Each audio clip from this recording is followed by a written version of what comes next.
PGA Tour. Let's talk about the U.S. Open. Really cool weekend that we got to see of golf at Oakmont. I think the best quote to come out of this weekend was when Jordan Spieth, when asked about how how he deals with playing 4 rounds at Oakmont, he says, sometimes post-U.S. Open, I just need to throw a few back. The three things that stood out the most to me, or that I really took away from this weekend: one, Oakmont is really hard. Two, JJ Spaun is such a grinder and quite possibly the most deserving player on the tour for a win like this. And then three, Rory needs to figure his shit out. He's not old enough to be letting his play dip this much, this badly. So let me just start with round one. On Thursday, JJ Spaun scores a clean card, which was really awesome to see, especially when everyone else was going above par. Scoring a 66 for a tie of the first round record at Oakmont for a U.S. Open. Obviously, we saw Rory and Bryson really falter after a strong start to their round, finishing their first rounds with a 74 and 73 respectively. Then we had a really cool shot of Patrick Reed scoring just the fourth albatross or double eagle in U.S. Open history on that par 5 fourth with a fairway wood. He didn't even know it because it was a blind look for him. He had to be told that he actually got the ball in the hole. That was round one. Round two, it was the Sam Burns day. So Sam Burns with an incredible 65 to catapult him up the leaderboard. Clutch par putt on the 18th kept his score intact. Third lowest round all time at Oakmont. Now, notable players who missed the cut after round two: the defending champ, Bryson DeChambeau, Ludwig Oberg, Phil Mickelson, Justin Rose, Joaquin Niemann, Dustin Johnson, Justin Thomas, and Shane Lowry. So a lot of pretty big names to not make it into Oakmont on the weekend. Round three, the top scorers were just slowly making their way back to even par throughout that day, and it just got worse into round four. So at one point in the morning hours, 5 players, or actually later in the day, 5 players tied at the top at +1, each dropping shots though on the closing stretch. So I was really hoping we'd have a 5-man playoff that would have happened if the scores held. But one key thing that happened for Sam Burns was on the 15th hole. He was denied free relief from casual water. It was pretty much his downfall, where in that hole he double bogeyed. He even got a second opinion, and that wasn't enough for him to be able to give him some relief on that play. Every swing, every practice swing he took, he was kicking up water. But I just don't know quite what the ruling is on that, and if that was wrong or not. But it was definitely a turnaround hole for him in a bad way. We actually saw Robert McIntyre make a huge jump up the leaderboard, almost by default, just keeping his score decent, and all the other players making their way back, and almost had an opportunity to be in a playoff. But that's when JJ Spaun battled back after having a +5 on his first 6 holes to win on a 64-foot birdie putt. One of the coolest things that I've seen on the tour this year, outside of Rory winning the Masters. He becomes the first U.S. Open champ to shoot a 40 on the front 9 on Sunday. It was a tough course already. Weather impacted heavily on the weekend days, and it was reported that the morning before his final round, his 3-year-old daughter was up vomiting the night before, and he stayed up with her the night before his final round. I mean, typical Father's Day, right? Shoots a 32 on the back 9 and rolls in 136 feet worth of putts in the final 7 holes. And obviously got a huge read from Victor Hovland's putt that came right before him. Might have given him just the perfect read to be able to sink that one in. Give me your thoughts on the weekend of the U.S. Open. Yep. I mean, it provided tons of entertainment, the course did. That's exactly what we wanted, and that's what we got.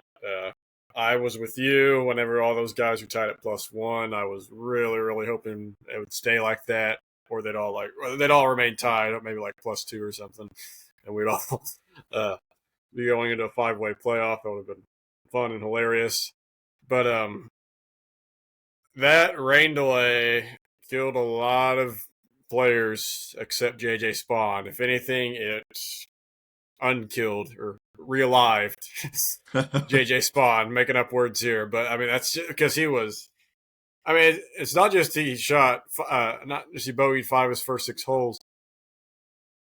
Some of those are just demoralizing. Like that second hole where he hit the flag stick and it Oh my rolled. God. He hit the flag stick and then he was chipping from 49 yards. I think is what it ended up. It was so. It was one of the. It was probably one of the unluckiest shots of the weekend from anybody.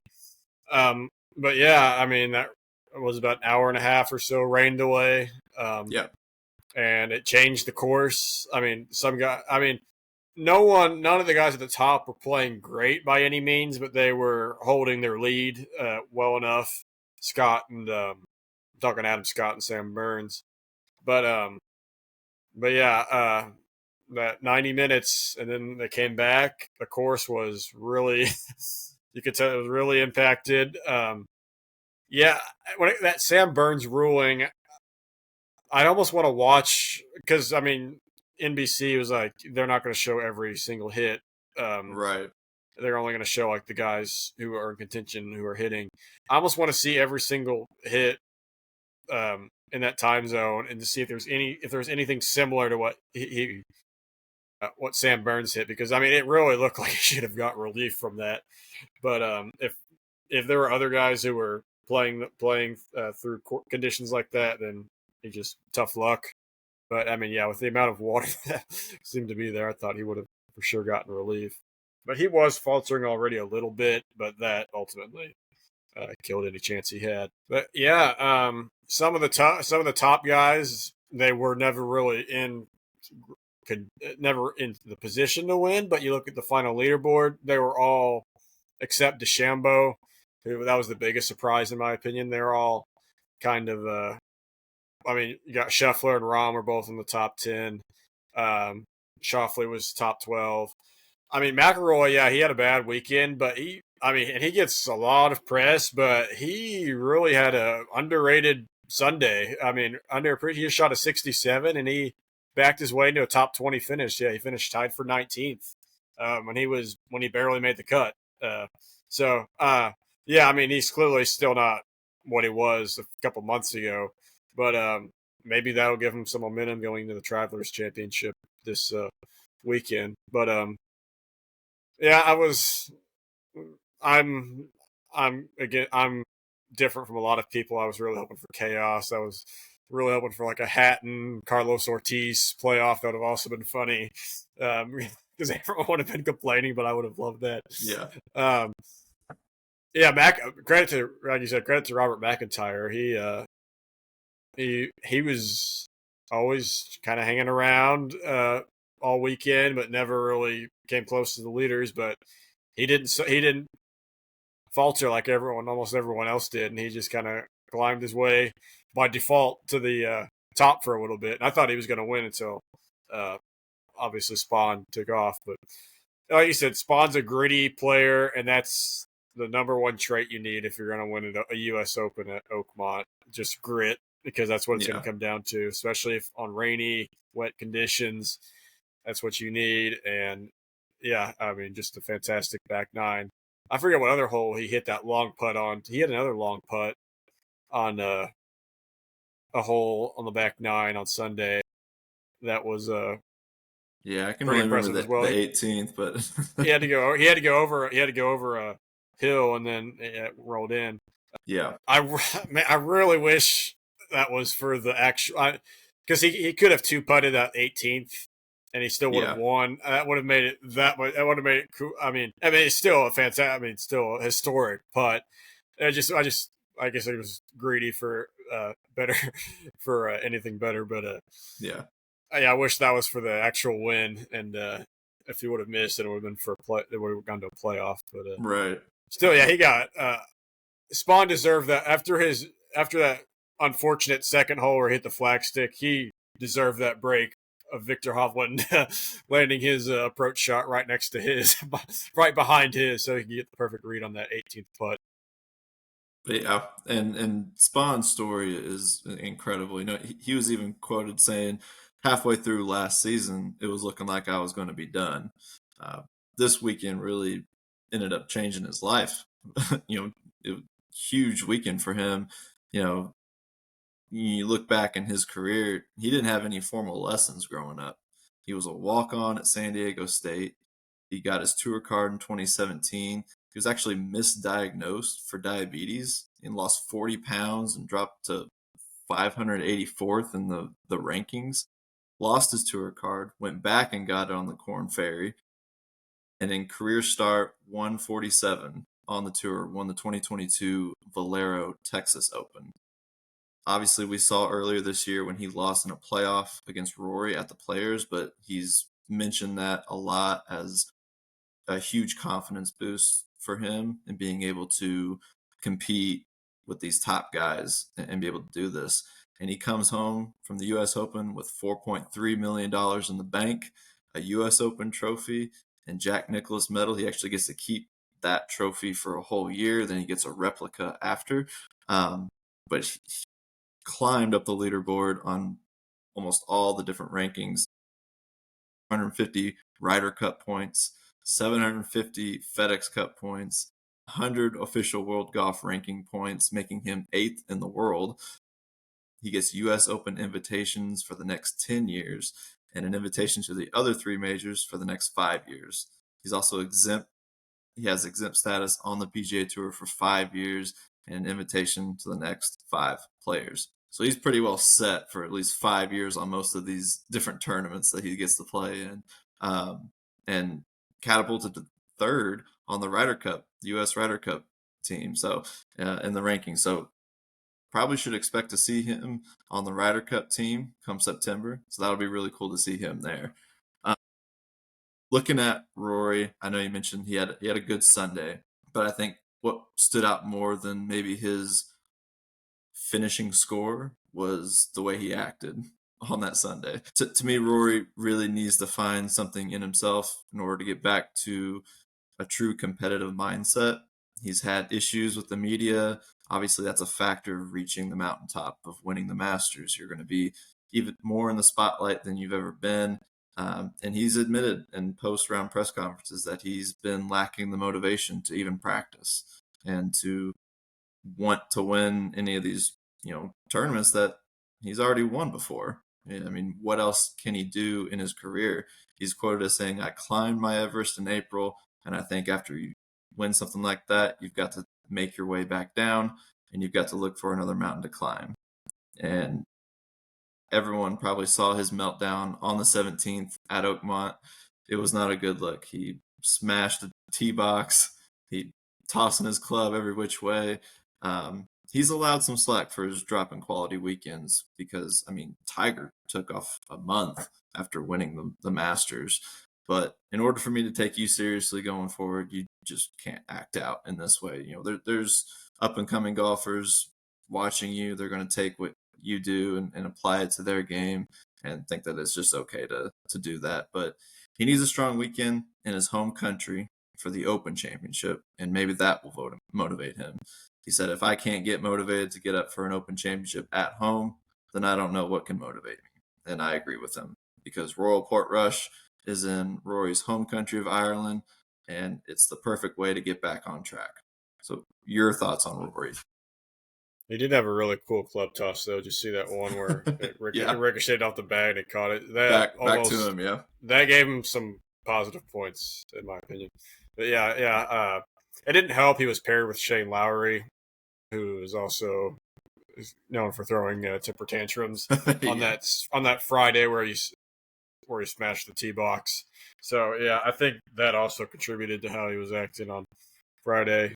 But yeah, he's we kind of called it. Both of us kind of called it, where we were like, yeah, I mean, all these people saying, "Oh, he's got all the pressure off him. Here he comes. He's gonna win all 4 majors this year." I'm like, yeah, but we're we were both like, or that could just mean Yeah. he loses interest, and sure enough, that's what appears to have happened. But I mean, the big one, I would say the big one for him is the Open. Like after the Masters, if you had to rank what would be the most important for him to win, obviously it'd be the Open because of where where it's at this year. So, one other thing. So, what do you think of Scottie Scheffler's performance? He kind of just hung around in that +4, +5 range, and just never could really get things going for himself. It felt a lot like the Masters weekend when he was just kind of sitting a few shots back throughout the weekend. Um, it's a tough course. I mean, Bryson didn't even make the cut. So I look at Oakmont and I'm like, I mean, JJ Spaun won. Sam Burns was at the top of the leaderboard. These offshoot guys were at the top of the leaderboard that you would never expect to be up there. And I think we I think one of us mentioned it last week that this course, this tournament, it's might not see all the stars at the top. It might be some random that ends up winning this, and it ended up being that way. And so Scheffler's performance wasn't great by any means, definitely to his standards or standards of top guys. But he's had such a good run this past month or so that I think he's still got a lot of momentum. Well, yeah, I mean, and three top tens in majors, including one victory. I mean, But the that U.S. Open shows. is his worst major, just historically. It has been Yes, the hardest one on him. yes, but so it's at Shinnecock Hills next year, and then I think Pebble Beach after that. I mean, Pebble Beach is definitely one of the easier U.S. Yeah. Open courses. So, I mean, assuming Scheffler's still at the top of his game 2 years from now, I'd say look for him in that one potentially. But yeah, his putting was not great. And and on that course, I felt like putting was the least important thing. Because on Oakmont, it's just getting it in the fairway, getting on the green, and you survive. Like Yeah. being bad at putting wouldn't be is like the least of the concerns at Oakmont. But I think it I'm surprised. I think it kind of cost him a chance to win because he missed some real gimmies. I felt like um, all 4 days, and heck, but come whenever everyone was falling that Sunday after the rain delay, he thought, wow, he still has a chance. Like Yep.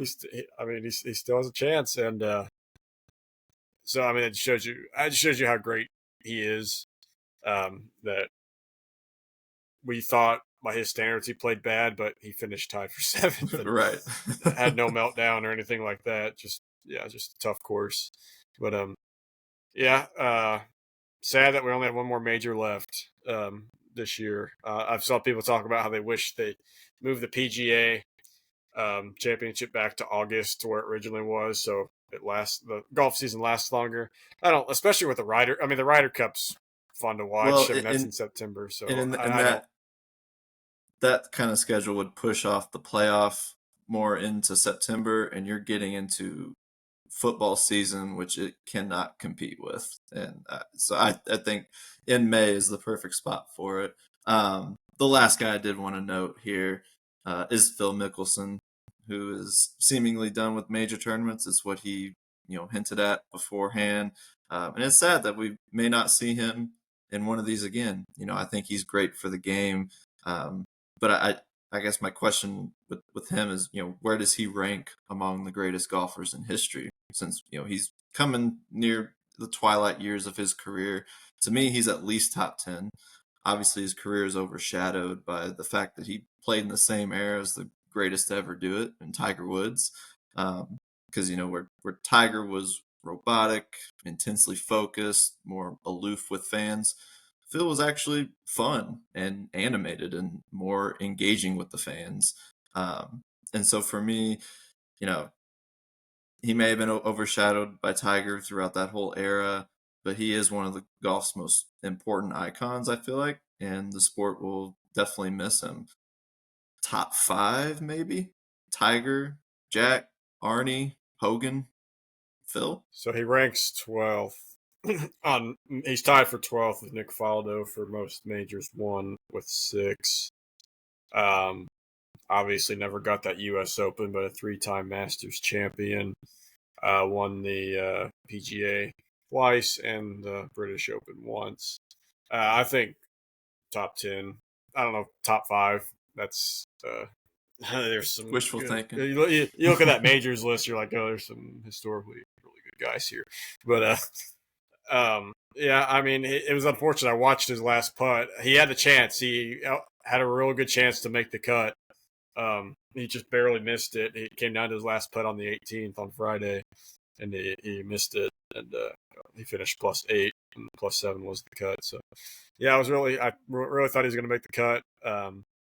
But yeah, I mean, I guess it's just the old guys is why we like this. But obviously, the 2019 Masters where Tiger won, that's one of the best golf tournaments you'll ever see. But that 2021 or 50 at Kiowa Island, the PGA Championship, where Phil won at 51 years old, that was epic in so many ways, especially since that was like one of the first big sporting events after the lockdowns where they let fans like interact. And I mean, I remember it was borderline dangerous. I remember Brooks Koepka was really pissed because he was in that final pairing with Phil, and like there's this huge crowd of people just following, following them. And yeah, that was a fun golf tournament, and we'll definitely miss Phil. But he's still on. It's not like he'll still be around Live because he's a big name, and that's what Live basically is paying big names lots of money. Yeah. So we'll still see his golf highlights, but when it comes to majors, yeah, might just be seeing him at the Masters if that might be it. But yeah, the lifetime exemption there at the Masters. We got some time here. Let's do. Does the PGA do that too? I think they have one of those like 5-year, 10-year. Well, I don't know. Yeah. I don't know because like John Daly was there last year, and obviously he hasn't been. That's been a while. Yeah. Yeah. You might be right about that. Yeah. So yeah, I think the PGA Championship might be one too. But like he expressed that it might be his last, so maybe he not just doesn't even take advantage of the exemption. So yeah. So that'd be unfortunate not to see Phil on the golf courses anymore.